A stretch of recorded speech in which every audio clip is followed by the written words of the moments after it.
네, 지난 4월 2일 부산교육감 재선거에서 당선된 김석준 교육감이 세 번째 임기를 시작했습니다. 공식 취임식에서 위기의 부산교육을 하루빨리 정상화하겠다라고 밝혔는데요. 자, 이 김석준 교육감의 자녀 임기가 1년 2개월, 약 1년 정도입니다. 앞으로 이 교육감 선거, 이 앞으로의 교육감이 1년 동안 어떤 행보를 보일지, 앞으로의 과제는 무엇일지 저희가 짚어볼 시간을 가질 텐데요. 오늘 함께한 패널들 소개해 드리겠습니다. 부산의 소리 김하수 대표님, 그리고 브릿지경제 도남성 기자님, 스마트 FN 정성 기자님, 천지일보의 윤선영 기자님, 네, 오늘 참석해 주셨습니다.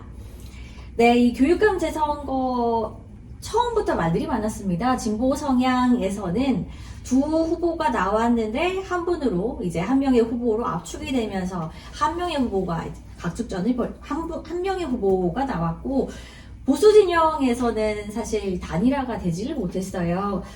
김석준 후보 경우에는 51.13%, 2위 정승윤 후보 40.19%를 기록하면서 김석준 후보가 19.06%포인트로 어떻게 보면 좀 많은 격차를 벌이면서 당선이 됐는데요. 자, 이 교육감 당선 원인부터 저희가 좀 짚어보도록 하겠습니다. 김하수 대표님, 오늘 먼저 첫 스타트를 끊어주실까요? 예. 진보 성향 후보로 2014년, 2022년 두 차례에 걸쳐서 교육감으로 당선된 이력과 그 경력이 말해주듯이 김석준 후보가 교육감 선거만큼은 그 승리 조건에 대한 메커니즘을 알았다는 것이 가장 주요 포인트고, 또 전투력과 정치력이 가미된 노하우 측면에서도 중도 보수 후보보다 한 수 위였다고 자평하면서 이번에 조직적이고 진보 유권자 결집이 주요했다고 생각합니다. 선거에 대해서 누구보다 잘 알고 있는 그런 전략 보고 말씀하시는 거죠? 그렇습니다. 예. 알겠습니다. 우리 윤 기자님 어떻게 생각하세요?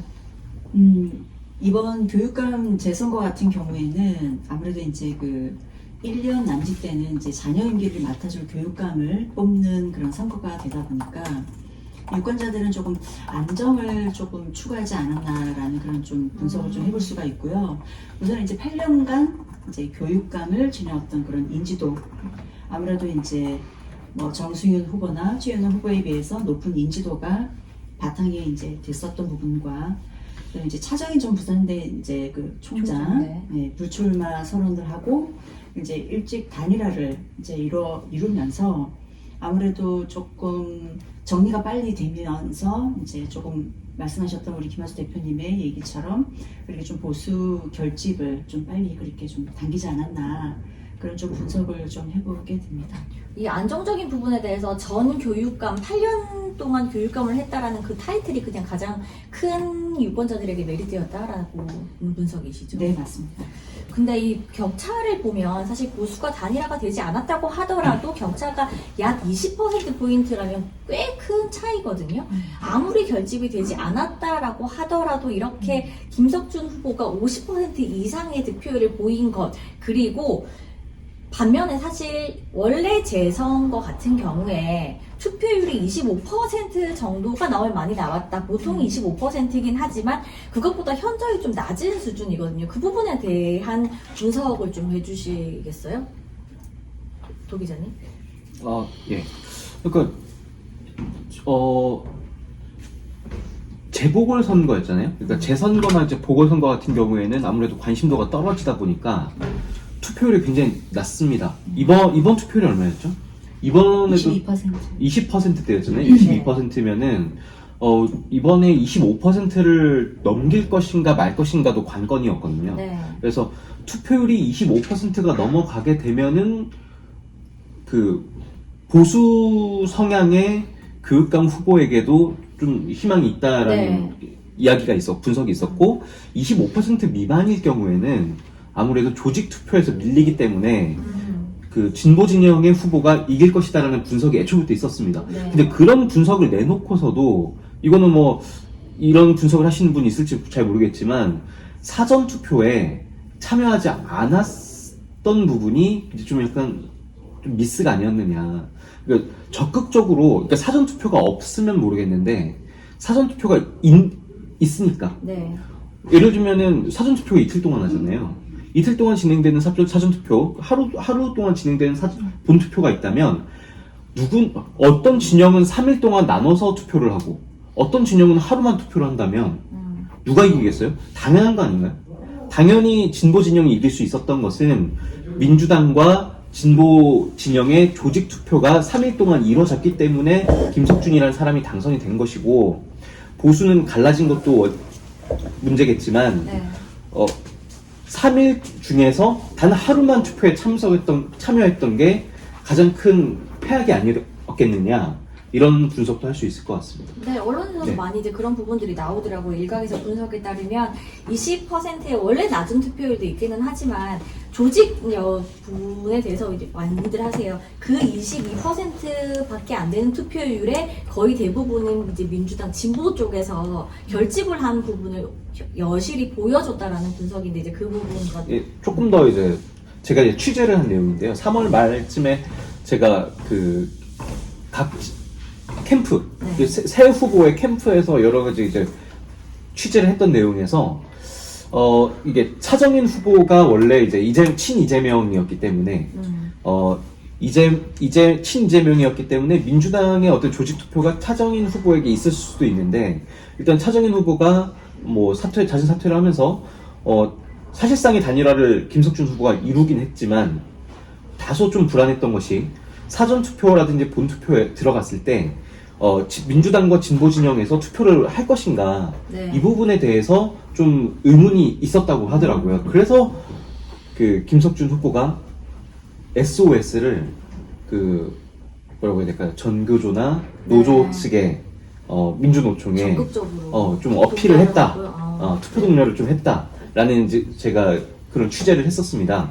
그렇기 때문에 사전투표와 이제 본투표에서 좀 많은 참여가 있었기 때문에, 조직 투표가 있었기 때문에 승리를 한 것이 아닌가라고 생각을 하고, 또 덧붙여서 한 가지만 더 말씀드리자면은, 사전투표가 없어지지 않고서는 있을 때는 다 해야 된다고 저는 생각을 해요. 근데 보수 일각에서는 사전투표가 조작될 가능성이 있기 때문에 투표를 하지 말자고 하는데, 네. 그거는 정말 어리석은 생각이에요. 네. 정말 어리석은 생각이고, 이게 투표, 예를 들면 이제 사전 투표가 조작됐다, 아니면은 부정 선거가 있다, 이거는 나중에 이야기고, 일단은 3일 네. 동안의 투표에 적극적으로 참여하는 게 중요하다.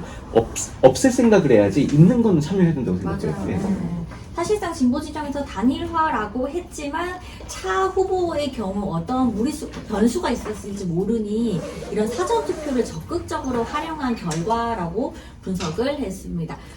거기에 대해서 제도 한 말씀 네. 또 드리고 싶은데, 이번 재선거에 출마한 새 후보들의 공약을 보면은 진영을 떠난 고만고만한 공약과 정책들이 있었는데, 조금 더 학부모들한테 선심성 공약으로 접근을 했던 김석준 후보가 그게 정책을 보면은 초등 입학 준비금이라고 30만 원을 지원한다는 그런 공약을 내었습니다. 그리고 통학 차량 지원이 저는 당선에 나름대로 역할을 많이 했다고 생각합니다. 이는 2021년도 서울시장이었던 오세훈이 서울시장 교육청은 초등학교 무상급식을 추진한 것에 반해서 오 시장은 재정부담과 포퓰리즘을 염려한 나머지 소득 하위 50%, 그러니까 선택적 복지를 하겠다는 그런 학생들에게만 실시하지 않을 가지고 주민투표를 실시한 적이 있었죠. 그해 8월에 결국 투표한 결과 개표 요건을 채우지 못해서 옷을 벗었던 그런 것을 기억하고 있습니다. 이는 저는 정치 성향이 개입된 사건이지만 결국은 선택적 복지냐 보편적 복지냐를 두고 시민들은 직접적인 가계의 덕식을 따진 결과가 말해 주듯이 포퓰리즘이라 생각보다 우선 내 호주머니 지출을 우선 생각한 것이 아니냐 하는 것이 제 나름 생각을 한 것 같습니다. 근데 그게 이제 그 분석도 저는 틀렸다고 생각 안 하는데, 그렇게 분석이 되어버리면은 앞으로 모든 선거에서 그렇게 포퓰리즘이 포퓰리즘 쪽으로 모든 후보들이 공약을 내지 않을까, 네. 이제 그렇게 생각을 하는데, 지금 제가 생각하는 건 아까도 말씀드렸지만 그런 부분도 물론 없지 않겠지만 아무래도 이제 투표율이 낮다 보니까 좀 이제 그런 부분들을 없진 않겠지만 좀 그 많은 부분을 차지하진 않았을 것 같다는 생각이 네. 좀 들긴 합니다. 그 사실 이제 교육감 선거 같은 경우에는 보통 지선이랑 같이 이제 하잖아요. 그럼에도 지선과 같이 하기 때문에 교육감 선거에 대한 투표율이 조금은 높았는데 사실 이렇게 따로 떨어져서 이렇게 하다 보니까 투표율이 더 낮을 수밖에 없잖아요. 근데 여기에 공약이 정말 유권자들에게 어필이 될까라는 문제를 한 번 더 짚어봐야 될 부분도 있을 것 같아요. 우리 김한수 대표님처럼 공약도 이런 부분이 선택적으로는 어필이 돼서 표를 한 표까지 행사를 할 수 있겠지만 정말 교육감 선거에 공약이 중요한 부분을 차지할까라고 하는 데는 어떻게 생각하세요? 뭐 전체적으로 지대한 영향을 미쳤다라고 하는 건 좀 무리수가 있을 것 같은데 이제 새 캠프를 이제 쭉 나름대로 이제 취재를 하면서 지켜봤을 때는 가장 안정감 있는 그런 캠프 운영이 이루어졌던 부분이 있어서 아마 이견이 없으실 것 같아요. 이제 김석준 이제 교육감 같은 경우에는 여러 차례의 이제 선거를 치러본 그런 보좌진들과 이제 사실 합을 맞춰본 상태에서 이제 이번에 하다 보니까 뭐 SNS 이제 전략이라든지 아니면 이제 정책을 꾸준하게 계속 보면 김석준 그 교육감 캠프 쪽이 제일 바빴어요. 이게 실질적으로 수용이 되든 안 되든지 간에 교육 가족들에 대한 그런 노력, 최선 이런 부분들을 꾸준하게 이제 계속 이제 공약을 내므로 인해서 뭐 쉽게 말하면 이제 후보의 성실성 이런 부분들도 좀 어필이 된 부분도 있지 않았을까. 1년. 네. 네. 네, 그렇죠. 뭐 그런 것도 있는데 그 이제 덧붙이면은 우리 그 기자분들 이제 다 캠프 다 가봐서 알잖아요. 이거 좀 약간 여담일 수 있는데 김석준 캠프는 진짜 일하는 사람들이 있었다. 실제로 일을 하는 사람들이 들어가 있었고 안 되는 캠프에는 딱 법칙이 있는 것 같아요. 저 사람 왜 여기 또 있지? 막 그 캠프마다 오가는 사람 있잖아요. 네. 캠프마다 선거 때마다 이제 네. 등장하시는 분들. 그러니까 우리가 이제 지금 뭐 명태균 얘기도 많이 하고 있지만 부산에 작은 명태균들이 한 몇백 명 될걸요? 몇백 명 될걸요? 이제 그런 사람들이 이 캠프 가서 이 말하고 저 캠프 가서 저 말하고 내가 이 캠프에서 들은 얘기 저 캠프 가서 이야기하고 이런 사람들이 어디에 모여 있었냐? 정승윤 캠프와 최현웅 캠프에 다수 포진돼 있었다. 네. 그래서 이게 선거를 이기려고 하는 사람은 그런 제가 이런 얘기를 하니까 이제 후보분들 중에서 이런 얘기를 하더라고요. 막상 이제 선거 되면은 그런 사람들도 한 표가 아쉽기 때문에 내치기 힘들다라고 하는데 맞는 말이긴 하지만 쓸 사람을 가려서 쓰는 것도 캠프의 지혜다. 근데 김석준 캠프는 그게 성공을 했고 정승윤 캠프와 최은우 캠프는 그게 아주 실패했다. 그렇기 때문에 이번 선거가 그런 결과가 나오지 않았는가라고 생각을 합니다. 지금은 예. 네. 예. 그런 측면에서 보면은 일단 그 내 후보가 이제 단일화를 했지 않습니까? 네. 그러다 보니까 이제 각 그 후보 측에서 참여하던 그 멤버들이 와서 이 모양 저 모양 전부 다 이렇게 한쪽으로 이렇게 있다 보니까 아마 그렇게 보실 수도 있을 겁니다. 또 그렇게 또 누가 누군지도 모르고 네. 저 사람 또 왜 왔지? 뭐 이런 얘기가 나온 건 사실입니다. 내 후보가 단일화가 된 게 아니고요. 사실상 6개 캠프가 들어간 것과 똑같습니다. 왠지 아시죠? 후보는 4명인데요. 단일화 기구가 또 2개가 더 있었거든요. 네. 맞습니다. 이 단일화 기구가 하나로 합쳐지고 여기에 이 후보들과 또 단일화되면서 이 각 후보들 캠프에 있던 사람들도 한 정수영 캠프로 네. 합류가 됐는데 이 단일화 기구에 있던 사람들마저도 여기에 또 들어갔기 때문에 굉장히 좀 복잡한 이해관계가 얽혀서 맞습니다. 좀 이게 산으로 간 게 아닌가라는 생각도 듭니다. 그렇죠. 이 보수가 지금은 이제 보수가 단일화가 되지 않으면서 어떻게 보면 두 캠프였잖아요. 그래서 여기서 봤던 분들 저기서 또 보고해서 우리 이런 얘기를 하는데 사실 지금 이 교육감 선거가 아니라 다들 취재를 많이 해보시면은 뭐 보수 쪽 캠프 말고 지선 때 이제 진보 쪽 캠프도 많이 가보시잖아요. 진보 쪽에서도 이제 그런 상황들을 많이 보셨어요? 보수에서는 사실 부산에서는 어떻게 보면은 이제 보수가 우세하다고 하니 많이 뵀던 분들을 보수 캠프에서 많이 봤다라는 얘기가 들리고는 있는데 진보 쪽 캠프도 이제 지선 때 이제 많이 취재를 다니고 보시면 이제 그런 분들이 보수 정도 되세요? 어땠어요? 제가 봤을 때는 전체적으로 뭐 아무래도 이제는 뭐 보수 이제 부산이 갖고 있는 그런 지형적 보수세가 강한 지역이라는 특성이 있기 때문에 아무래도 이제 뭐 보수 쪽에 사람이 많이 몰릴 수밖에 없고 봤던 사람도 볼 수는 있겠지만 사실상 이제 뭐 이런 캠프가 합쳐졌을 때 교통 정리는 필요했었다. 근데 그런 부분에 조금 너무 미흡했고 그러니까 조금 훈련되지 않은 그런 아마추어들을 모아놓은 듯한 그런 인상을 많이 받았다는 부분인 거죠. 맞아. 교통정리라는 말이 맞는 것 같아요. 그 보수 쪽에서는 단일화가 돼도 아까 도 기자님 말씀하셨던 것처럼 내칠 수 없으니 일단은 다 포용하자. 그래서 보면은 캠프에 선대본부장부터 해서 뭐 국장급이 여러 명이시더라고요. 근데 이제 진보 쪽은 보통 다른 지선을 봐도 교통정리가 딱딱 되는 그런 부분을 저도 이제 돌아가면서 봤던 것 같아요. 또 다른 의견 있으세요? 아니, 예, 맞습니다. 근데 제가 말이죠, 그 단일화 과정을 한번 보게 되면은, 그 단일화 주체가 이제 통합 추진위였는데, 두 개의 추진위가 이제 급조 상태에서 통추위가 구성이 됐고, 또 이것은 통합 전에 벌써 각 후보별 줄서기가 아까 말씀대로 줄서기 다 써가 있었어요.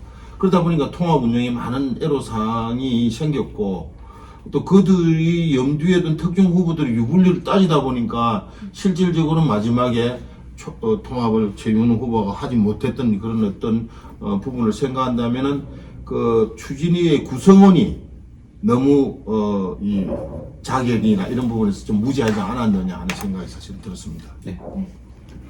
그 사실 이제 자연스럽게 이제 그 부분으로 이야기 토론 흐름이 가는 것 같은데요. 예. 그 통추위가 구성된 이제 두 개 단체가 박교추와 미교추였잖아요.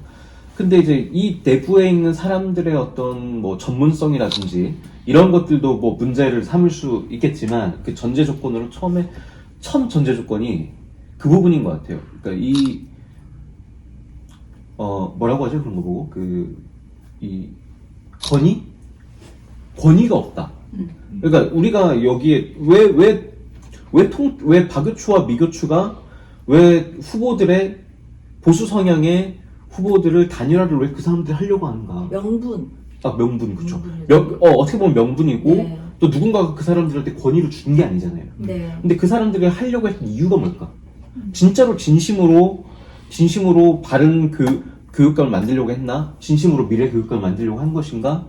본인들의 입신양명을 위해서 한 것은 아닐까라고 생각을 해봐야 되는 거 아니에요. 실제로 그 단체에서는 처음부터 만들어질 때부터 그렇죠. 한 후보를 추대하려고 만든 네. 단체가 있었거든요. 네. 제가 명예가 훼손될 수도 있기 때문에 그분 이름을 직접적으로 거론하지 않지만 모두가 다 알고 있잖아요. 네. 예, 그것 때문에 이 일이 발생했다고 저는 생각을 해요. 처음부터. 그러면은 이제 법적인 문제도 있겠지만 예를 들면은 우리 나중에 대안까지 얘기를 하겠지만 이런 외부에서 이런 통합을 논의하는 기구, 통합기구라고 해야 되나요? 단일화 기구가 네. 외부에서 만들어지는 것에 대한 어떤 선거법적인 좀 논의가 좀 필요하다? 없어야 된다고 저는 생각을 해요. 있으니까 이런 문제가 자꾸 발생을 하고, 지난번에 하윤수 교육감이 당선됐을 때에도, 물론 이제 하윤수 교육감 정말 열심히 잘 하셨지만, 그 전에도 문제가 있었거든요. 그렇죠. 단일화 과정에서의 문제가 있었고, 단일화 되고 난 다음에도 문제가 있었기 때문에 그 부분에서 촉발된 문제가 선거법 논란이 발생했고 했단 말이에요. 근데 이번에도 마찬가지로 외부에서 단일화 기구가 생기다 보니까 아까 말씀드렸던 대로 4개 캠프가 합쳐진 게 아니라 6개라고 말씀드렸던 게 여기도 자기들 들어오려고 했단 말이에요. 캠프에 들어가 있잖아요. 그러니까 이런 문제를 먼저 좀 해결을 해야 되는 게 아닌가? 그럼 이제 외부에서 단일화를 해야 되는 게 아니라 후보들끼리 단일화를 할 수 있도록 이제 그게 김석준 후보가 좀 잘하는 거죠. 그러니까 그 민주당 중심의 단일화를 자기가 안 안 들어가려고 노력하고 후보들끼리 단일화를 만약에 하려고 했으면 김석준 후보가 그렇게 했을 수도 있는데 기다리다 보니까 차정인 후보가 이제 사퇴를 했던 부분이잖아요.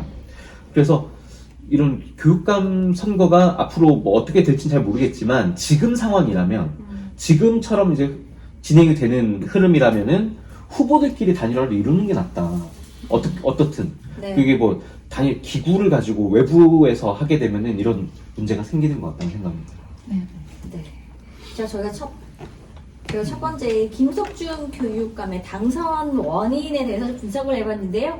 간략적으로 저희 정리를 좀 해보면 다수의 선거 경험으로 인한 선거 전략이 우세하지 않았나. 두 번째는 선택적 표심 자극 공약. 세 번째는 진보 성향의 적극적인 사전 투표 동료로 이로 인해서 진보 성향의 결집이 김석준 교육감의 당선 원인이다라고 정리를 해볼 수 있겠습니다.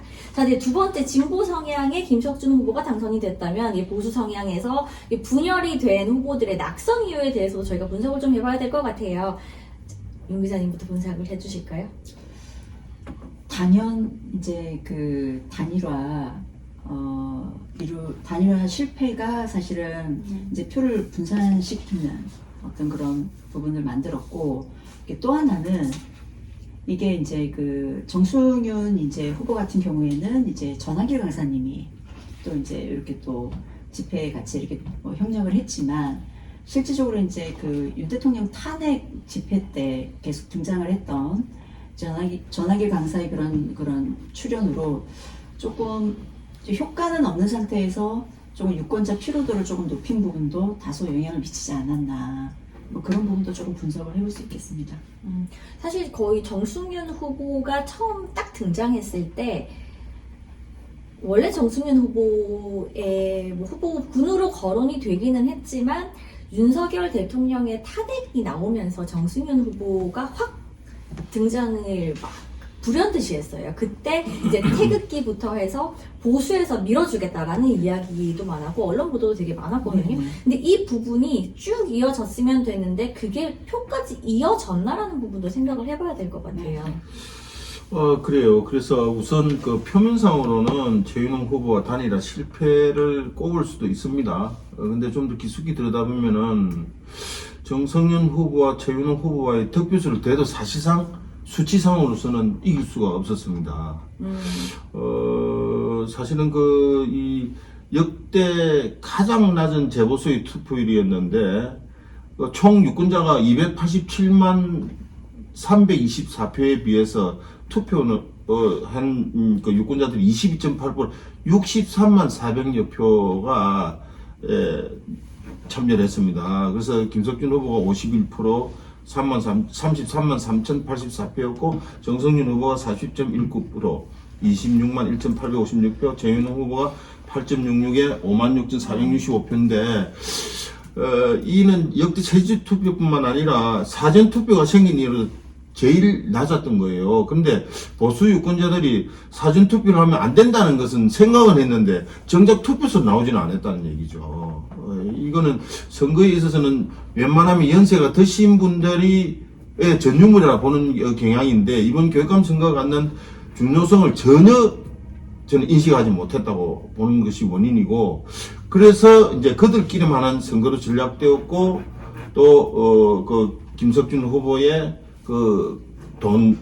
선심성이라 할까, 어떤 유치원 초등학생들 입학 지원금을 30만 원 준다든지 이렇게 이제 이런 정략적인 정책을 내었을 때 학부모들이 참여가 많이 저는 했다. 그래서 패인의 원인이 또 한 부분이라고 이렇게 생각하고 있습니다.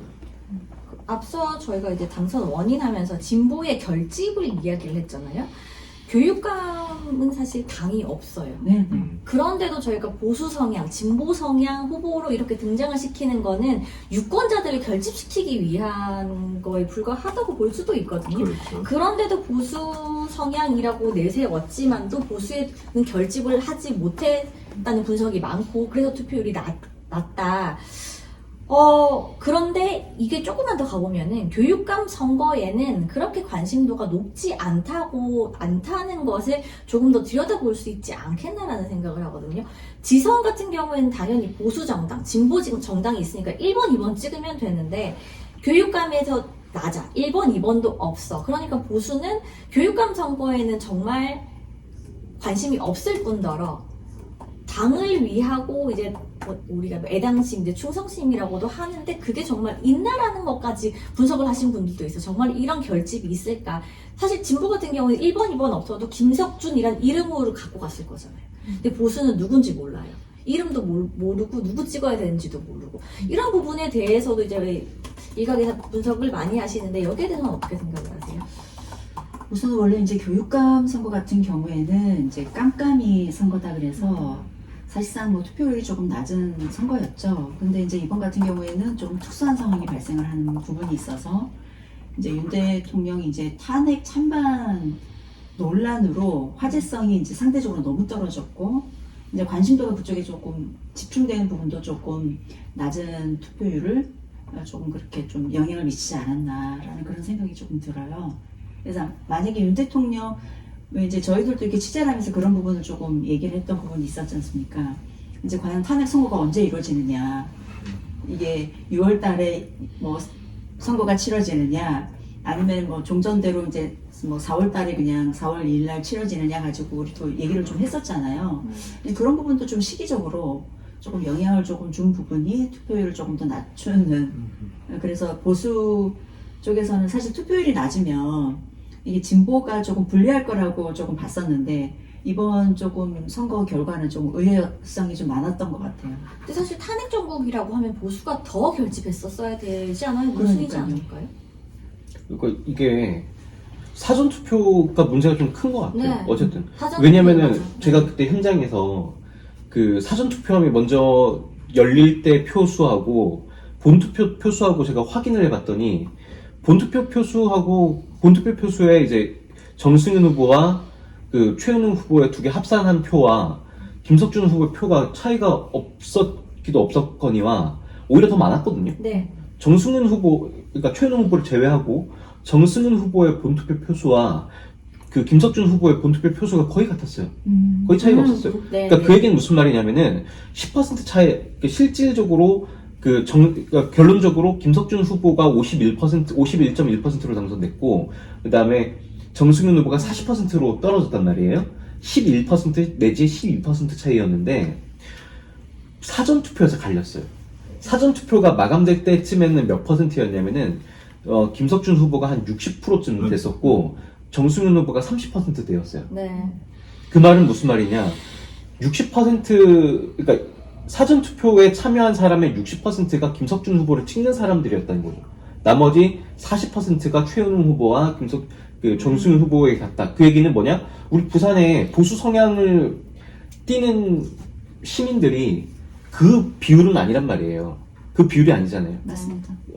그런데 그 사전투표에 간 사람들이 그렇게 많았다는 얘기는 조직투표가 있었다. 조직투표가 사전투표 때 참여를 많이 했다. 그 반면에 국민의힘 성향이나 지지자나 아니면 뭐 보수 성향의 유권자들이 사전투표에 적극적으로 참여하지 않았다. 네. 본투표에는 참여를 했는데 본투표에는 무슨 일이 내가 있을지 모르잖아요. 내가 그날 뭐 깜빡하고 못 갈 수도 있는 거고 당일 휴일이 아니었잖아요. 맞습니다. 당일은 일상을 영위하는 평일이었기 때문에 그 사전투표에 적극적으로 참여를 했었어야 되는데 이제 그 부분이 좀 아쉽죠. 그 부분은 어떻게 보면은 사실은 이제 뭐 김석준 교육감 같은 경우에는 어쨌건 그런 조직 투표율을 높이기 위한 노력을 끝까지 했는데 네. 보수 쪽에서는 사실 그런 부분에서의 어떤 전략 부분도 좀 실패했다고 봐도 무방할까요?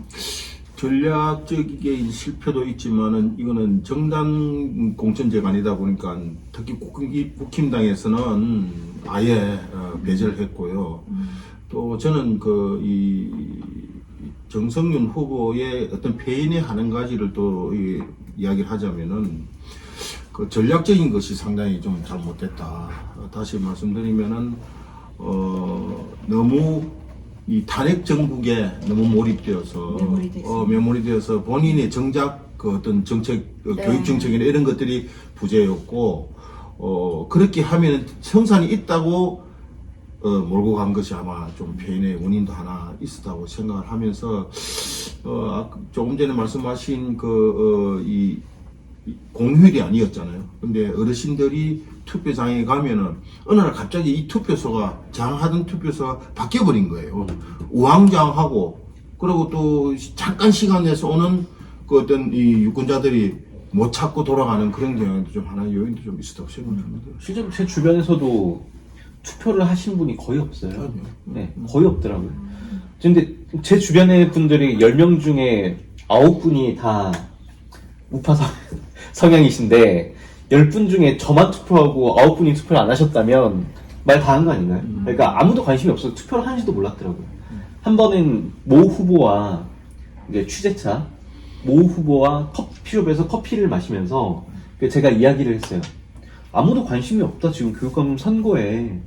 그 후보님이 후보인지도 모를 뿐더러 더 나아가서 교육감 선거 하는 줄 모를 걸로 하니까 안 믿으시더라고요. 그래서 제가 옆에 그 이어폰을 끼고 젊은 청년층이었어요. 저보다 나이가 훨씬 어린 한 20대 한 후반쯤 되시는 분이었는데 제가 그분께 양해를 구하고 여쭤봤어요. 혹시 이번에 교육감 선거하는 거 아시나요? 하니까 네? 모르겠는데요? 라고 하더라고요. 아무도 관심이 없는 선거, 깜깜이, 어차피 교육감 선거는 깜깜이 선거란 네. 말이죠. 근데 거기에다가 여러 가지 뭐 원인들이 우리가 분석을 하고 있지만 조금 이제 그 아픈 이야기를 좀 더 하고 싶은 이야기가 정순윤 후보가 과연 교육감 그러니까 우파 진영 또는 보수 진영 또는 보수 성향을 대변할 수 있는 교육감 후보가 맞느냐, 적합했느냐, 이것도 좀 따져봐야 될 문제인 것 같아요. 저는 적합하지 않았다고 생각해요. 네, 자연스럽게 후보의 경쟁력으로 넘어갈 수밖에 없습니다. 예, 네. 저는 경쟁력이 없는 후보였고 좀 많이 부족했다고 생각해요. 우리가 실제로 여러분들 다 같이 인터뷰 해봐서 알잖아요. 네. 저는 이제 그분이 뭐 굉장히 똑똑하신 분이고 그리고 또 경력도 되게 많으신 분이란 걸 또 알고 스마트하신 분이란 것도 알고 다 아는데 문제는 이게 우리가 뭐 한식 조리사한테 양식을 맡길 수는 없는 거잖아요. 네. 근데 그분 같은 경우에는 우리가 인터뷰를 하면서도 제가 느꼈던 게 원인 분석을 정말 잘 하시더라고요. 네. 뭐가 문제고 어떤 점이 문제고 이런 거 문제로 잘 지적은 하시는데 정작 내가 그 부분의 문제에 대한 대책이라든지 대안 마련에 대해서는 좀 굉장히 부족한 분이라는 거를 제가 인터뷰를 하면서 느꼈었거든요. 근데 그런 것들이 우리가 아무리 뭐 깜깜이 선거고 뭐 조직 투표고 하지만 아까 말씀하셨던 대로 공약 부분 있잖아요. 네. 그 부분하고 좀 약간 연계된 이야기인데 좀 미약하게나마 어느 정도 일정 부분 굉장히 좀 나는 우파라서 이걸 찍고 좌파라서 이걸 찍는 분이 아닌 분들도 계시잖아요. 그런 분들 같은 경우에 꼼꼼히 따져보고 하시는 분들도 분명히 있으실 텐데 그런 부분에 대해서 굉장히 소구점이 약했다. 그런 부분에 대해서 굉장히 약했을 것이다. 뭐 예를 들면은 그분이 내놓으셨던 것들 중에서 좀 논란이 됐던 것들 중에 그 문해력을 하기 위해서 뭘 하겠다 이렇게 했던 대안 내놓으셨던 네. 것들 있잖아요. 그런 것들이라든지 AI랑 챗GPT를 활성화하기 위해서 아이들에게 질문하는 법을 가르치겠다라든지. 근데 사실 그 얘기를 듣고 제가 되게 느꼈던 게 왜 얼마 전에 우리 그 대선 토론에서 안철수 후보가 안철수 후보가 김문수 후보에게 김문수 후보님 AI 모르시죠? 라고 했잖아요. 휴츠 노린 거죠. 휴츠를 이거 잘라서 하시면 됩니다. 한 번 더 할까요? 김문수 후보님 AI 모르시죠? 라고 했잖아요. 비슷했나요? 찍어봤어요. 약간 이렇게 물어보셨단 말이에요. 근데 그게 그러면서 이제 김문수 후보가 아니다 나 이것도 할 줄 알고 저것도 할 줄 안다 했는데 안철수 후보의 입장에서는 김문수 후보가 분명히 챗GPT 한번 해봤을 것이다 이렇게 생각했을 거예요. 물론 저는 실제로도 그럴 수도 있고 아닐 수도 있겠지만 정승윤 후보 분명히 챗GPT 그냥 한번 한번 다 해본다니까 물어봤을 수도 있을 거라 생각해요. 그게 AI가 아니란 말이에요. 네. 그렇잖아요. 그런데 뭐 너무 막연하게 알면서 다 아는 것처럼 얘기하는 것도 잘못됐고 그걸 또 대안이라고 내놓은 것도 잘못됐고 질문 누가 못해요? 그 질문하는 법 가르치면 그게 어려워요? 아니잖아요. 그러니까 너무 안일하게 대처하고 뭐 준비도 안 된 게 너무 티가 많이 나고 그걸 기자들 앞에서 다 네. 보여주는데 기자들이 우리 시민을 대표하는 입이고 손이잖아요. 그래서 그런 걸 우리도 느끼는데 시민들도 못 느낄까? 뭐 내가 생각을 했었습니다. 그래서 굉장히 부족한 후보였다. 내가 대신에 이런 건 느꼈습니다. 이제 아까 제가 원인 분석하고 이런 것도 되게 뛰어나다고 했잖아요. 그리고 이번에 선거할 때 우파의 어떤 입장을 대변하는 후보로 나갔던 부분에서는 일정 부분 인정하는 게 정치력은 있는 것 같아요. 네. 그래서 이분은 향후에 그냥 또 지방선거도 있고 또 총선도 있기 때문에 이 지금 이제 모았던 힘을 내년 교육감 선거에 또 나서는 거는 저는 제가 봤을 때 낭비인 것 같고요. 네. 좀 더 익혀서 네, 네. 총선에 도전을 해보시는 게 이분한테 좀 더 도움이 되는 일이 아닐까? 저는 정치력을 인정하기 때문에 저는 그렇게 생각합니다. 제가 도 기자님 말씀에 일부분 공감하는 부분이 있는데 이 정성윤 후보가 출마 선언을 하기 전에 벌써 박종필 후보나 박순용이나 전영훈 후보는 한 2달 전에부터 시작을 했었어요. 정말 참 소 걸어가듯이 천천히 열심히 했는데 어느 날 갑자기 그분이 다른 데 갔다가 이제 여기 오면서 제일 먼저 무대에 섰던 것이 부산역 앞에 그 탄핵 정부 때 그때 나서서 네. 했던 그것이 계기가 됐습니다. 거기서 어느 날 여론조사를 해보니까 자기도 의외로 막 그런 여론조사가 나오니까 거기서 마음을 굳힌 것 같아요. 그래서 그분이 시작해가지고 했던 것은 한 달도 채 안 되는 급조된 상황에서 정책이 제대로 나올 수도 없고 아까 말씀대로 그분은 나름대로의 정치 쪽으로도 생각을 많이 하고 계셨기 때문에 이런 부분에서 좀 소홀했고 좀 이따 또 다룰 부분이지만 참모들의 역할이 아주 미진하지 않았느냐 하는 그런 부분도 사실 있습니다. 근데 아마 이번 재보선 교육감 선거가 부산시장 재보선이었으면은 어떻게 투표를 이렇게 저했을까는 저는 의문이 생기죠.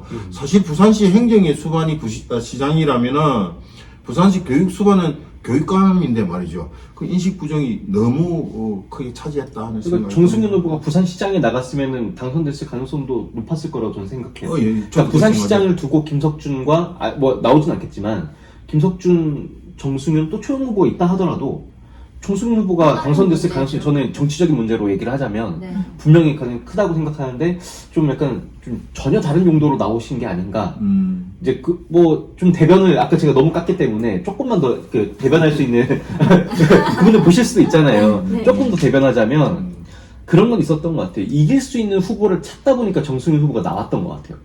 그러니까 그 상황에 그렇죠. 적합한 후보를 찾다 보니. 그 부산 교육계에서 좀 네. 잔뼈가 굵으신 분 중에 이제 저한테 얘기를 해주셨던 부분이 이번에 자기는 보수 성향의 교육감이 돼야 된다라고 생각을 한다. 진보 성향의 교육감이 됐을 때 우리 아이들에게 어떤 영향을 미칠지, 어떤 나쁜 영향이 미칠 수도 있고 이런 부분 굉장히 우려하기 때문에 보수 우파 성향의 교육감이 돼야 되는 건 맞다. 거기까지 인정하는데 지금 나와 있는 박종필, 전영근, 박수종 이런 후보들이 또 있었나요?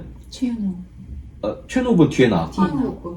황후보는 아니고 아니시죠. 이런 네. 후보들이 너무 군소 후보다. 뭐 맞습니다. 이력이라든지 뭐 어떤 정책이라든지 이런 부분에서 그 진보 진영의 차정인 후보와 맞아요. 김석준 후보를 대항해서 이길 수 있겠느냐, 못 이길 것 같은데? 라고 얘기를 하셨거든요. 그런 아픔들 때문에, 그런 고민들 때문에 네. 약간 좀 뭐 정치계 쪽에서 이렇게 끌어온 후보, 그러니까 꿔온 후보죠. 네. 빌려온 후보가 정순 후보가 아니었을까. 그 정순 후보도 굉장히 힘들었을 것 같아요. 그런 부분에서. 맞아요. 네.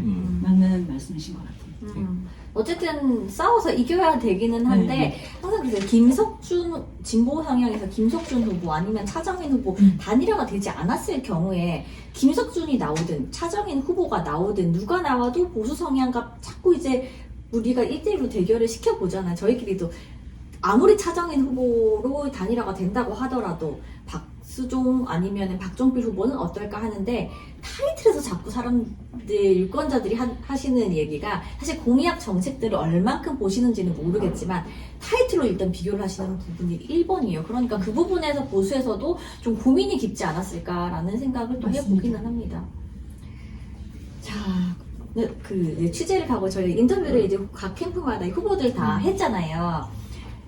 그 이제 인터뷰 내용이 정승윤 후보의 이제 인터뷰가 저도 이제 취재를 가보면은 거의 대부분 선거의 전략 부분에 말씀을 하셨는데 내용 자체가 저는 초반에 가서 그런가 거의 이제 탄핵 정부의 윤 대통령에 대한 탄핵 부분이 사실 거의 한 90%였어요. 그렇습니다. 사실, 네. 아까 정리한 거 아니었어요? 또 다시 까기 시작하는 거예요. 네. 그래서 그 정승윤 후보 외 다른 후보들의 공약들도 이제 보셨을 거잖아요. 이제 김석준 후보 외 보수 성향의 다른 후보들 같은 경우 이제 각 캠프마다 가 보셨을 텐데 생각나는 공약은 있으세요? 이거는 좀 괜찮았다는 공약들.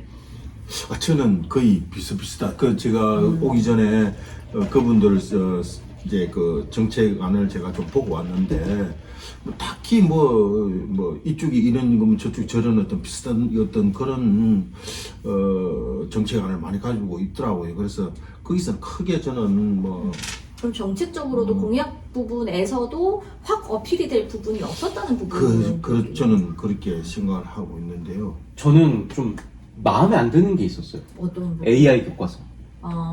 다 아시죠? 제 생각을 맞아요. 아마 다 공유하고 계실 텐데, 이게 우리가 앞으로 나아간다고, 그러니까 시간의 파도를 타고 앞으로 나아간다고 해서 그게 앞으로 가는 게 아니거든요.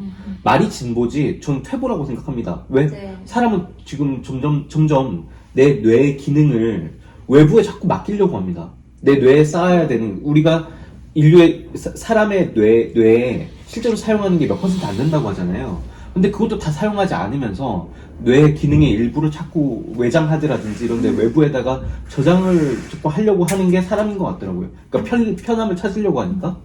근데 AI 교과서도 저는 마찬가지라고 생각하거든요.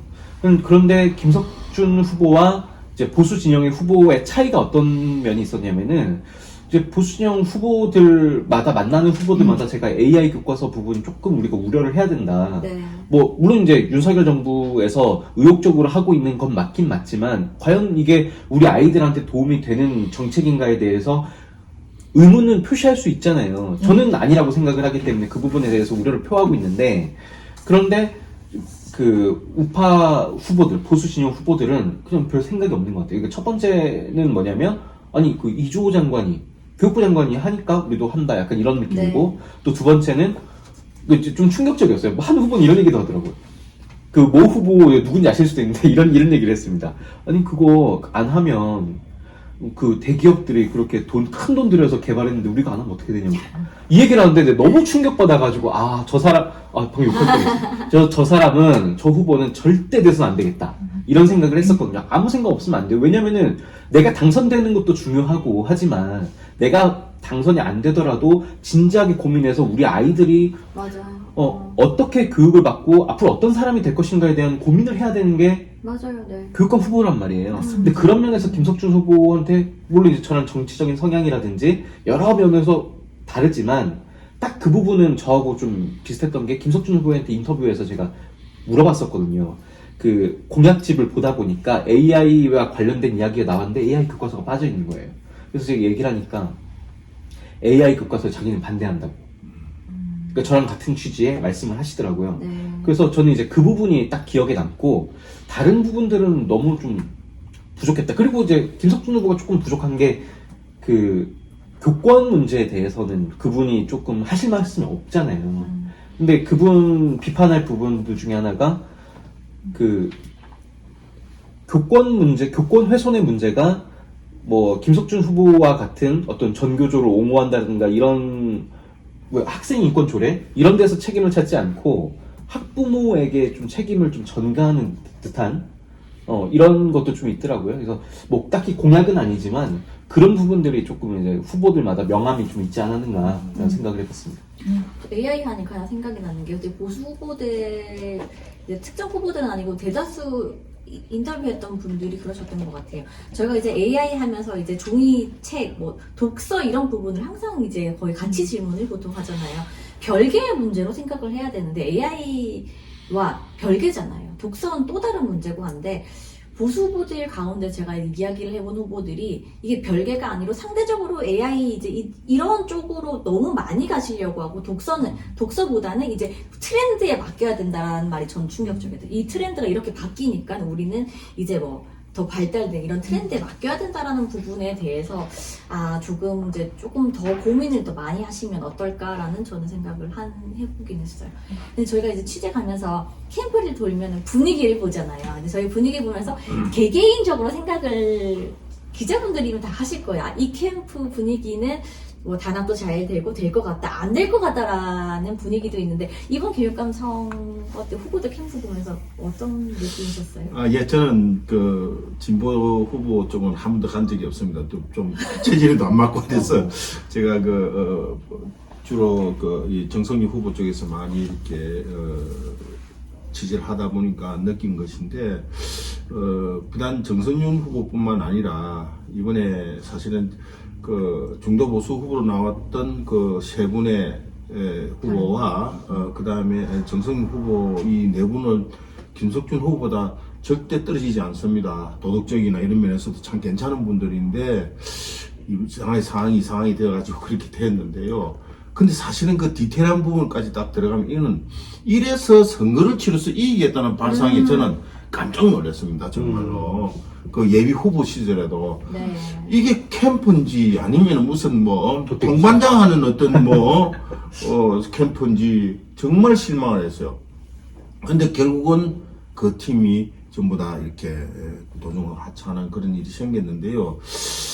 저는 이유는 이 예비 후보들이 모두가 어떤 교육자 출신이다 보니까 사실은 열악한 작업력이 첫째 그 문제라고 보고요. 그러다 보니까 비효율적인 그 관리도 있었고, 그 다음에 이분들의 마인드는 모두 다가 자원봉사자이기를 바란 거예요. 그래서, 정말 참 안타까운 그런 부분이 있더라고. 어떤 캠프는 가니까 자원봉사자라 하는 분이 자기 돈과 자기 밥 사먹고 오면서 시간도, 개념도 없어요. 아침에 나오면은 오후에도 나오고 일요일 토요일은 뭐 그냥 가버리고 하는 이런 캠프를 봤어요. 이야, 이건 이해가 안 된다 했는데 나중에 조금 더 디테일하게 보니까 전부 자기 손으로 도로 오고 자원봉사자 그대로예요. 그러다 보니까 중간에 빠져나오는 핵심이 빠져나오는 그런 경우도 생겨서 이거는 좀 뭔가 잘못됐다. 기초부터 조직적으로의 움직임이 아주 잘못됐다. 예, 그걸 제가 좀 느꼈습니다. 근데 그렇게 나오시는 건 좋은데 나와서 뭘 하느냐도 중요한 것 같아요. 맞아요. 가서 이제 저도 각 캠프 가보면은 느꼈던 게 일단 나오시는 분들은 이렇게 그러니까 그런 분들 이제 고맙죠. 후보 입장에서는 고마울 거 아니에요. 근데 와서 하시는 게 또 와가지고 이렇게 간식 먹으면서 비타오백 같은 거 막 먹고 앉아가지고 막 자기가 후보 인내하는 사람도 있잖아요. 근데 그런 사람들이 많은 게 그런 사람들이 100명 있는 것보다 실제로 일하는 사람 한 명 있는 게 더 중요하다. 그래서 다음번 이제 또 내년에 교육감 선거 또 있고 또 지선도 있고 이렇게 하는데 이제 후보들이 조금 우파가 이기려면은 보수와 우파가 이기려면은 한번 좀 되짚어 볼 필요가 있을 것 같아요. 네. 왜 졌는지 우리가 그거 하잖아요. 문제 틀리면은 오답노트 하지 않나요? 그럼 외부에서 자꾸 이유를 찾지 말고 제일 먼저 할 거는 외부는 나중에 찾고 다른 사람 다 알려주니까 기자들이 다 얘기해 주잖아요. 네. 근데 내부에서 문제를 좀 찾아보는 게 중요할 것 같아요. 우리 캠프에 누가 있었는지 명단 다시 체크해보고 누가 무슨 일을 했고 그 사람이 무슨 성과를 얻었고 이런 것들을 쭉 다시 한번 짚어본 다음에 효율적으로 하시는 게 예를 들어 정순 후보 같은 경우도 마찬가지고 최현우 후보도 마찬가지고 또 다음을 기약하시려면은 그런 게 굉장히 필요하다. 근데 아마도 안 하셨을 것 같아서 한번 얘기를 네. 해봅니다. 예. 그러니까요, 싸움터에 나가려면은 사실은 이제 전열을 정비하고 그다음에 이제 싸움에 대한 전략이나 이런 부분들이 반드시 필요한 부분인데 조금 이번 이제 보수세가 강한 부산이라는 어떤 그런 부분에 대해서 조금 아니라는 부분이 곳곳에서 여러 부분에서 좀 많이 노출이 된 그런 선거였다고도 봐져요. 저는 기자가 되기 전에는 이제 정치적으로 제가 한 20년을 핵심으로 제가 일을 했던 적이 있습니다. 그래서 제 눈에 보이는 것들이 참 많이 있었지만 그 중에서 가장 기본이 안 돼가 있던 부분이라면은 실제 그 캠프 운영은요, 그 얼굴 마담 형식의 선대위원장이 반드시 얼굴 마담이 한 사람이 있어야 됩니다. 형식적이죠. 그런 분들은 사회 명망가나 뭐 상인지 이분 대부분인데, 실제 실무를 담당하는 본부장급들은 그 분야에서 실제 경험한 사람이 구성이 돼야 됩니다. 그런데 어느 캠프 가니까 이 사람은 선거하고는 전혀 상관없는 기자가 거기에 총괄을 맡고 있어요. 정말 이해가 안 됩니다. 그러니까 이거는 정책 비전도 없고, 선거의 본질을 모르니까. 뭔지 알고. 예, 그 본질을 모르니까, 이 뭐, 어떻게 대안책이 없는 거예요. 그래서 제가 이런 생각을 해봤어요. 이수진 장군이 그 해전에서 우리에게는 아직도 12척의 배가 남아있다와 12척밖에 안 남았느냐라는 차이가 말해주듯이 상대의 전략 정도는 최소한에 파악할 수 있어야 되는 그런 전략가가 본부장급이 있어야 되는데 없었다는 겁니다. 정말 안타까운 부분이죠. 예, 정말 이거는 수정이 돼야 되고, 아까 말씀드렸듯이 다음에 그 누가 하더라도 그때 누가 있었지 하는 건 정말 체크를 해볼 필요가 저는 분명히 있어야 된다. 저는 그렇게 생각합니다. 사실 저희 단일화 하면은 지금도 대선 보수 쪽에서 국민의힘 경선하잖아요. 단일화가 보통 이슈몰이를 위해서 단일화를 많이 하는데, 이번에는 단일화로 인해서 선거에서 질 뿐만 아니라 단일화로 인해서 처음부터 시작 전부터 이제 필패를 했다라는 뭐 분석들도 많은 것 같아요. 자, 이제 보수 후보, 교육감 후보의 낙선 이유에 대해서 살펴봤는데요. 저희 정리를 좀 하면 가장 첫 번째로는 단일화 부분에 실패했던 걸 들 수가 있겠고요. 사전투표율에서 이제 진보 진영은 사전투표율에서 적극적으로 활용했던 반면에 보수 후보는 이제 사전투표율에 낮은 투표율로 인해서 더욱더 결집이 없었다. 그리고 교육감 후보로서의 낮은 경쟁력도 하나의 문제가 되지 않았나라고 정리를 해볼 수 있겠습니다. 자, 이제 김석준 교육감이 4월 3일부터 본격적인 임기를 시작해서 자녀 임기가 이제 벌써 몇 주 지났어요. 이 4월 3일부터 해서 내년 6월까지 1년 2개월 그래도 이제 김석준 후보는 교육감은 8년 동안 교육감 하면서 이제 뭐 적응 기간이 다른 후보들보다는 워낙 짧았을 거예요. 지금도 적응을 이제 하셔서 준비를 잘 하고 계신데, 자, 1년 동안 보수 쪽에서는 그랬어요. 하전 교육감이 지금까지 많은 부분들을 해놨고 기반을 닦아놨기 때문에 이거 하던 거는 계속 추진해야 한다라고 했던 반면, 김석준 교육감은 공식 취임사에서 위기의 부산 교육을 하루빨리 정상화하겠다라고 했습니다. 자, 여기서 이제 아주 자세하게 뭘 바꾸겠다, 바로 잡겠다라고 하진 않았지만 1년 동안 김석준 교육감에게 바라는 과제, 그리고 해나가야 될 과제가 분명히 있을 것 같습니다. 여기에 대해서 얘기 좀 해볼까요? 예, 저는 김석준 후보로서는 당연히 그런 얘기를 했으리라고 생각을 합니다만은, 저는 자도 우도 떠나서 중립적인 입장에서 봤을 때는 아까 말씀드렸듯이 이번에 김 교육감 임기가 전임 하윤수 교육감이 자녀 임기를 채우는 1년 2개월입니다. 그래서 내년 6월 30일까지입니다. 그래서 진보 교육감이라는 색채를, 진보 교육감을 알고 있기 때문에 색채를 좀 지워주고, 전임 교육감이 중도보수 출신한 것을 무조건적으로 비토보다는 남은 임기를 차분하게 운영하면서 그 다음 4년 임기가 시작되는 내년 선거 이후부터 본인의 어떤 정상적인 정책 공약으로 나가는 것이 바람직하지 않겠느냐 하는 생각을 해봤습니다. 네.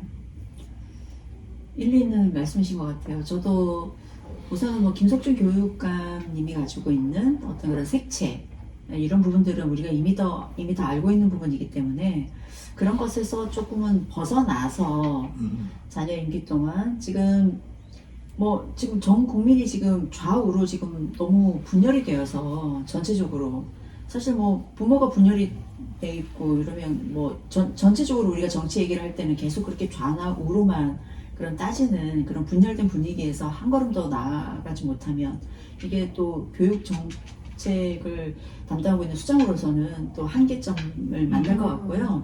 그런 부분에서는 조금 더, 물론 최근 이제 세월호 이제 주기 이런 부분들 여러 가지 메시지를 냈는데, 그거는 당연히 저도 공감을 합니다.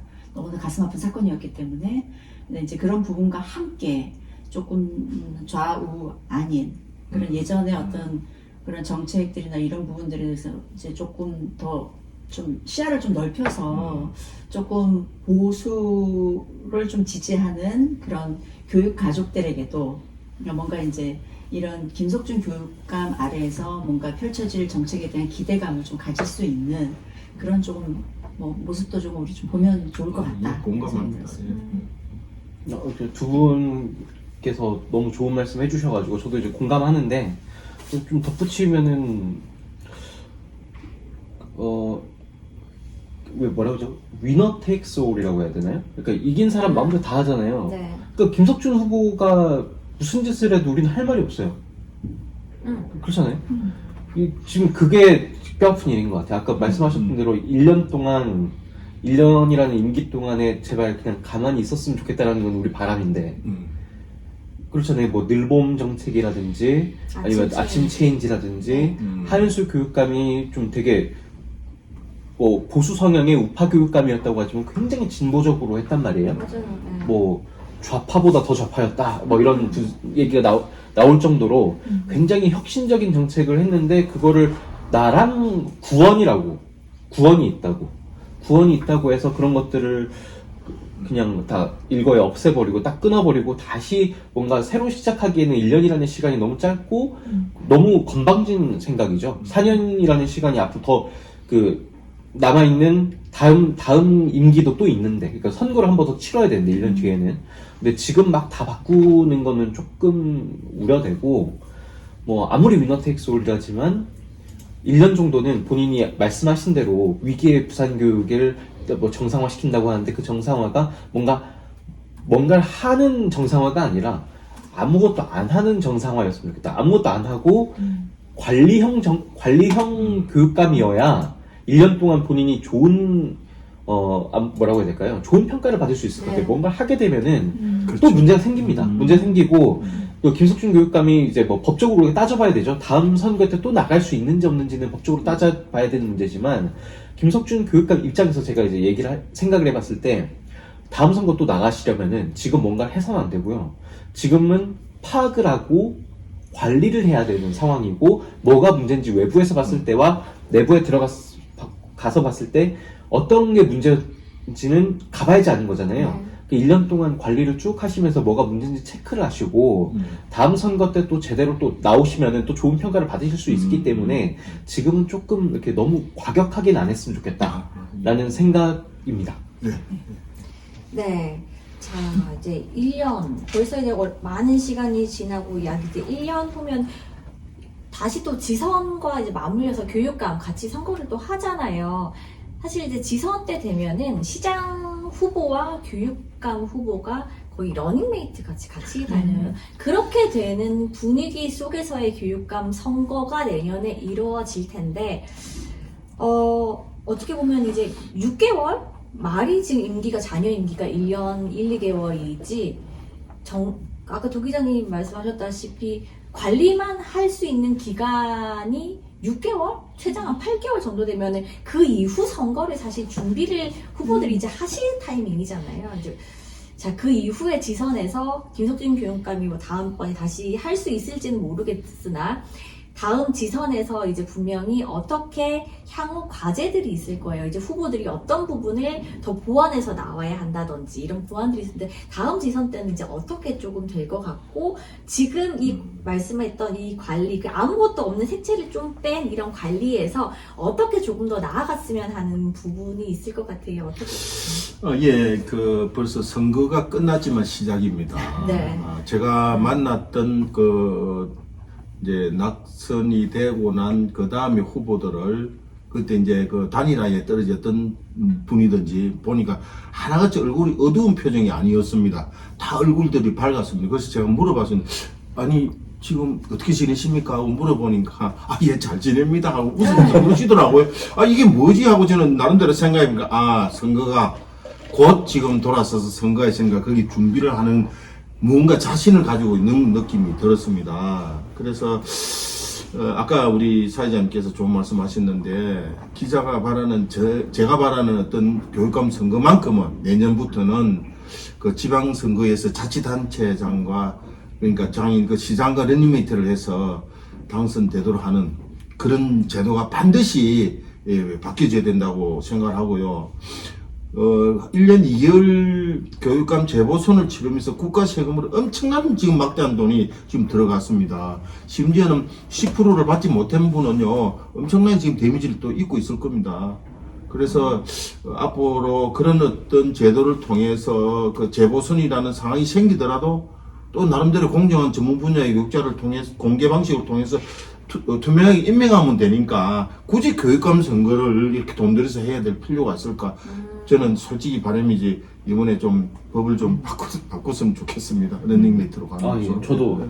저도 공감합니다. 저도 공감하고 그렇게 해야 이게 단일화라고 하는 우리가 함정에 자꾸 빠지지 않을 네. 것 같다라는 생각이고. 그렇죠. 예. 예, 맞습니다. 단일화가 굉장히 이 모든 단초가 단일화에서 비롯됐기 때문에 네. 단일화를 없앨 수 있는 방법 중에 하나가 그 시장 선거와 함께 치러서 러닝메이트제로 하게 되면은 그런 문제가 없고, 애초에 우리가 다 보수 진영 뭐 이렇게 피해서 말하잖아요.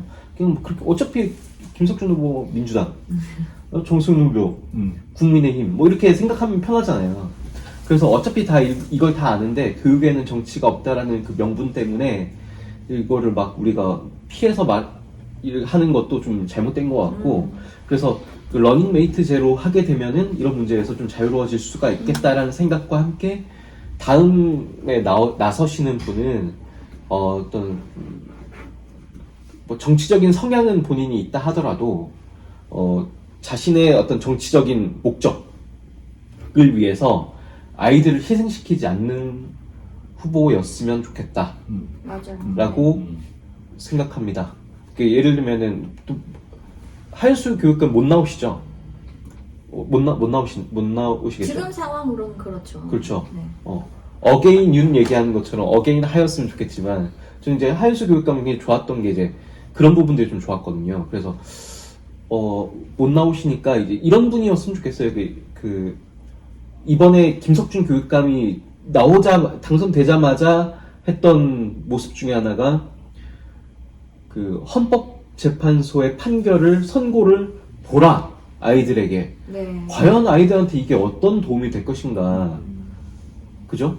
그래서 이게 뭐 그 결과를 놓고 떠나서 이걸 보는 게 뭐에 도움이 되는가 라는 생각이 좀 들고, 그게 그냥 그 왼쪽 성향의, 그러니까 진보가 아니라 이제 좌파 성향의 교육감들이 그냥 아이들을 자신의 미래의 어떤 유권자이기 때문에 미래 유권자를 키워내는 용도로 그렇게 했던 게 아닌가? 그것도 세월호 참사 같은 경우에도 저 세월호 참사로 취재를 굉장히 많이 했었단 말이에요. 현장에서 취재를 했었고, 현장에서 보도를 했었고, 저도 막 노란 리본 달고 다니기도 했었습니다. 근데 문제가 지금 시간이 많이 지났잖아요. 11주기요. 예, 11주기인데 그 100주기까지 할 거예요. 그렇게 할 건 아니잖아요. 그건 이제 또 소소하게 하는 건데, 근데 그런 거를 또 나서가지고 본인이 또 하는 것도 좀 문제고, 왜냐면은 참사 자체는 좀 문제지만 이미 정치적으로 활용이 된 참사란 말이에요. 사건이잖아요. 그 사건이 안타까운데 그 안타까운 일을 정치적으로 활용을 했었는데 그거를 또 들고 나선 것도 잘못이고, 그죠? 네. 그리고 또 가까이 있는 무안공항 참사는 얘기 안 하시잖아요.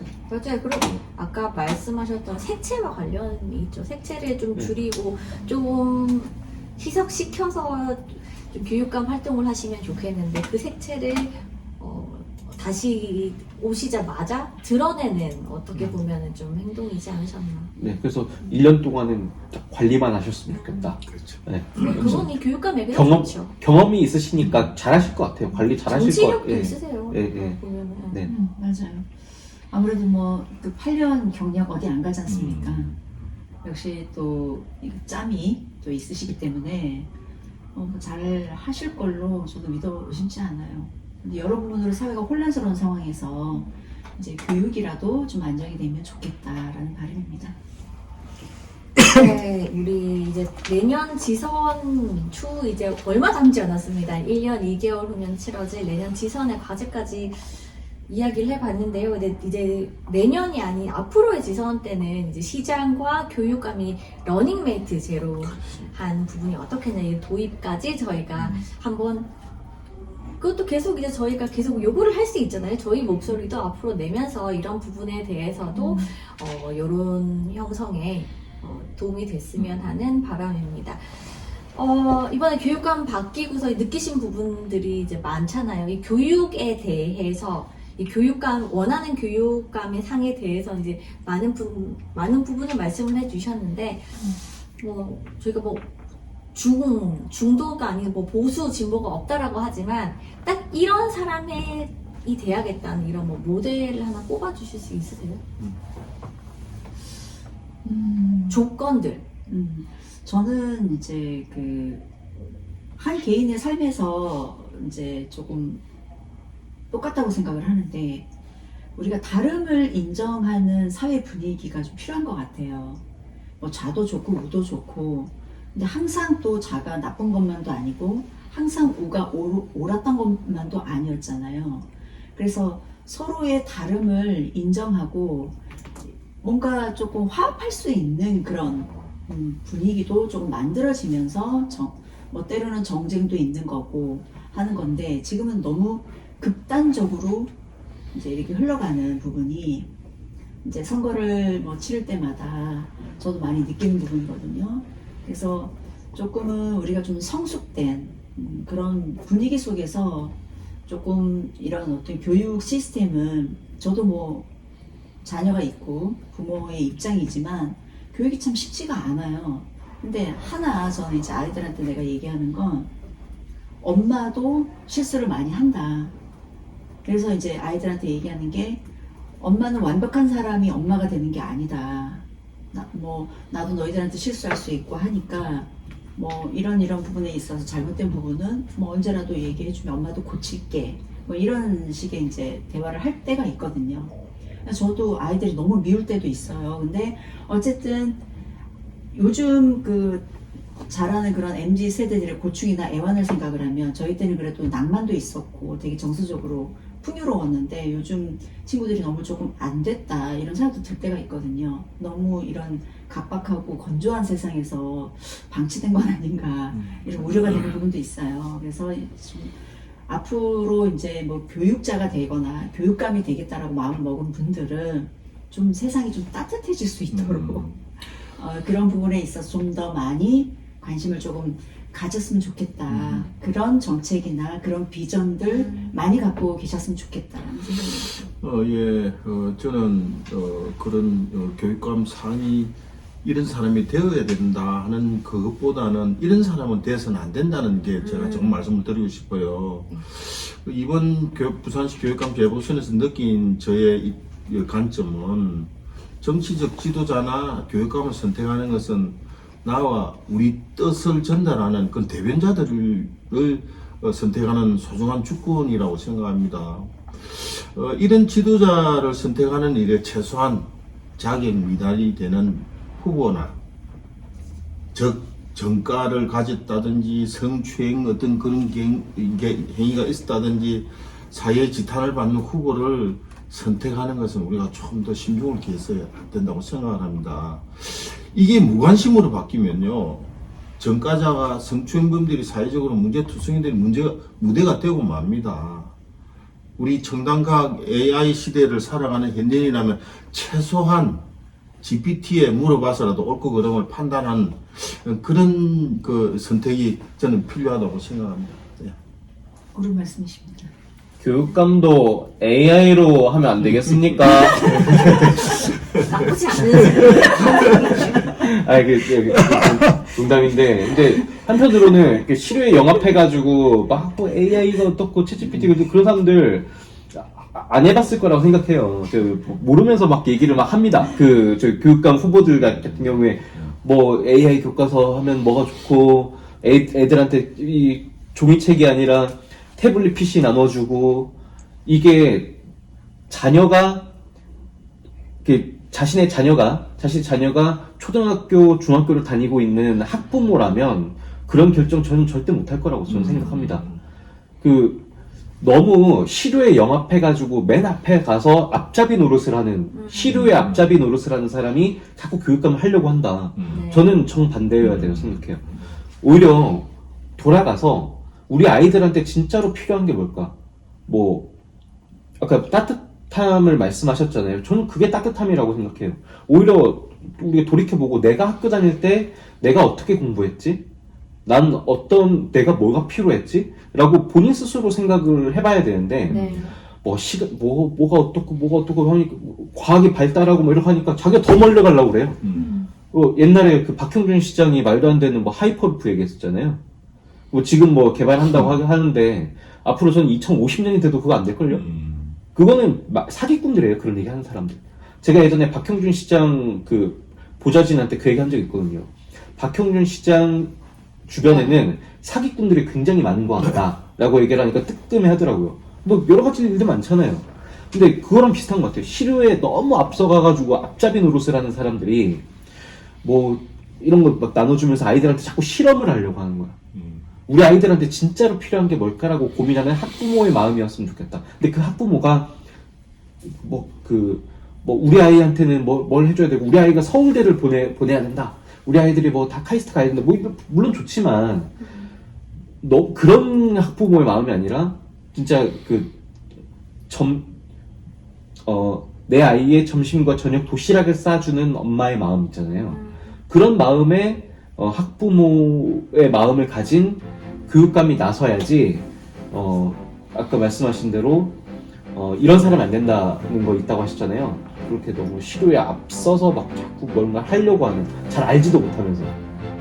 AI 모르시죠? 네, 모르면서 아는 척하는 사람들이 되지 않았으면 좋겠다는 생각입니다. 네, 오늘 이렇게 김석준 교육감이 당선이 되면서 본격적인 임기를 시작하면서 제가 다양한 내용들을 분석을 해봤습니다. 내년 6월까지 김석준 교육감의 다양한 활동 저희 기대를 하고 있겠고요. 그 활동을 저희 기자들은 매번 따라서 기자의 눈으로, 매의 눈으로 지켜보도록 하겠습니다. 오늘 참고해 주신 기자님들 수고 많으셨습니다. 감사합니다. 감사합니다. 수고하셨습니다.